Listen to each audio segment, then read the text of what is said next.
The media reports daily on the discovery of new sources of pollution in our environment, often closer to us than we think. Among these sources, the kitchen utensils we regularly use raise particular concern. While we easily question our diet to preserve our health, we often neglect the potentially harmful role of our cooking equipment, the containers in which we store or cook our food, or even the utensils that we directly put into our mouths. Let's now explore these unsuspected but harmful kitchen accessories for our health. And above all, let's discover how to properly maintain them to protect ourselves. Stainless steel containers. You've surely heard of stainless steel containers, abbreviated as inox, from the French term acier inoxidable, also known as stainless steel. These utensils now have a permanent place in our kitchens. Pots, pans, colanders, cutlery, spatulas, vegetable peelers, barbecue grills, and even cooking plates. Their lightweight and ease of maintenance are their main advantages. Indeed, they do not rust, even with minimal maintenance, and they resist shocks well. It's almost impossible to break a stainless steel bowl by dropping it on the floor. So, what's the problem? Have you ever noticed that when you wipe a stainless steel lid with a paper soaked in cooking oil, it comes out all black? This black residue is nothing but remnants of the abrasive used during manufacturing to cut or polish it.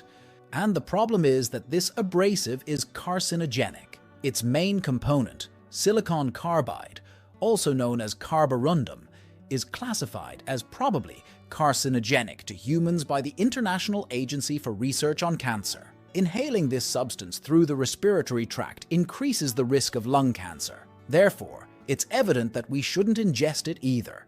When you buy a stainless steel kitchen utensil, it seems clean, but it's deceptive. Some people just rinse it with water, while others, more conscientious, wash it with dishwashing detergent, as recommended by manufacturers. However, the abrasive residues are not effectively removed by detergent, and even less so by water.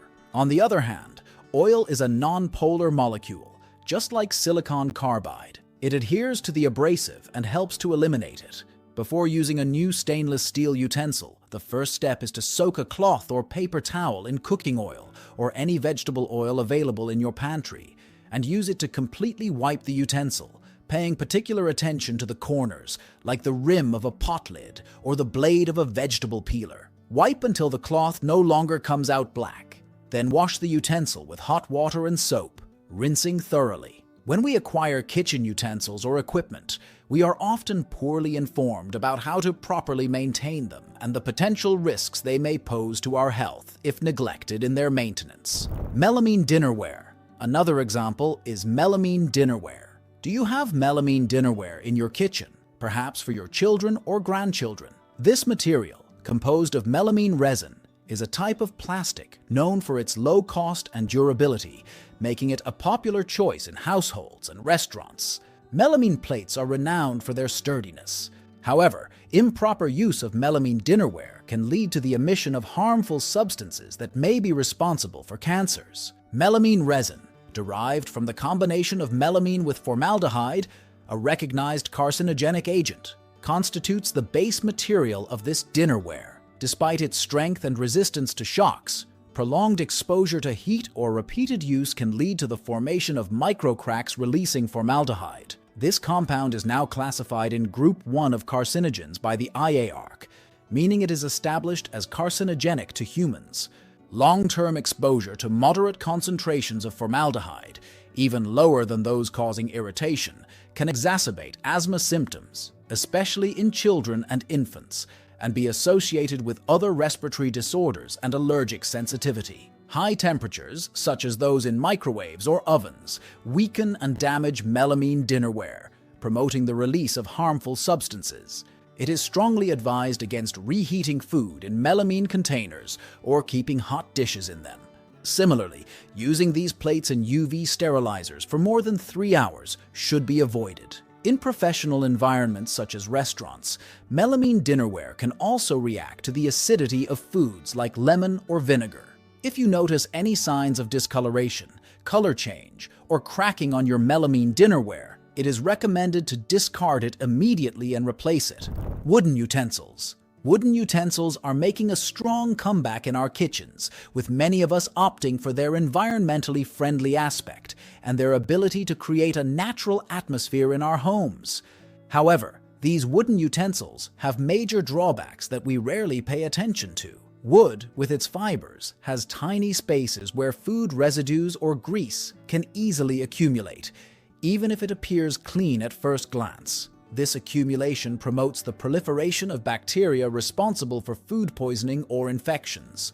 The situation is particularly critical for cutting boards, especially if they are used to handle raw meat or fish, thus increasing the risk of contamination by pathogens such as Salmonella, E. coli, Campylobacter, and others, which can cause acute gastrointestinal disorders, fever, abdominal pain, etc. These bacteria can penetrate the cracks in the board, thereby increasing the risk of cross-contamination, making the situation even more dangerous. Health authorities, such as the U.S. Food and Drug Administration, emphasize that foodborne pathogens such as Campylobacter can survive in the crevices of a board between 2 hours and several days, potentially leading to symptoms such as diarrhea, abdominal pain, and headaches. Don't immediately get rid of your cutting boards or wooden utensils. But then, how do you properly maintain them? Contrary to what one might think, the solution does not lie in using dish detergent.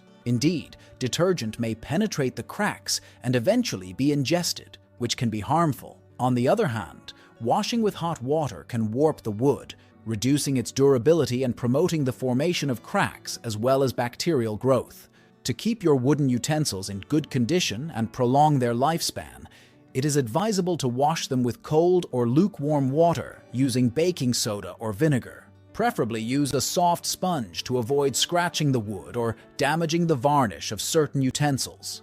To prevent deformation due to moisture and thus limit the risk of bacterial development, dry them with a clean, dry towel, and then store them in a well-ventilated area. The kitchen hood. As for the kitchen hood, this essential element of our kitchens can also contribute to the aging of our skin. By absorbing the fumes emitted by our stoves, the hood inevitably accumulates grease. A dirty hood can lead to the evaporation of the accumulated grease into the air, causing skin irritations, and some of this grease may fall directly into the food being cooked. If this old grease is ingested, it can contribute to the aging of our digestive system. Experimental studies reveal that every gram of grease accumulated on the hood filter contains approximately 3.8 billion bacteria, including Staphylococcus aureus and Escherichia coli, pathogens responsible for food poisoning.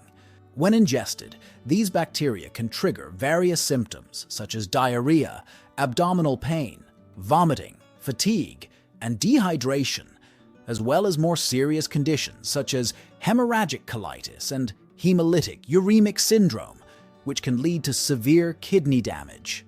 The health consequences of poorly maintained hood should not be underestimated. It is crucial to regularly clean your kitchen hood. It is recommended to use a specific product to clean hoods. An alternative is to soak newspaper in a solution of hot water and baking soda to clean the outside of the hood. Remove the grill and let it soak in this mixture to remove the most stubborn grease residues. Preferably use a sponge or soft brush. Abrasive sponges could damage the grill and promote grease buildup. The modernization of our kitchens often comes with risks to our health. We are frequently misinformed about maintaining these appliances and struggle to question the use of products we have always used in our kitchens, such as detergents. It is preferable to maintain these appliances, some of which are in direct contact with our food, using more natural products such as baking soda and vinegar. Dry them with a clean cloth in the open air. Take care of your health by adopting healthy habits for a balanced life. Thank you very much for your attention. If you would like to learn more about nutrition and incorporate healthy foods into your lifestyle, check out our other videos. Your support in the form of likes is always appreciated. Don't forget to subscribe and hit the bell icon to be notified of our latest health videos. I wish you excellent health, wealth, and happiness.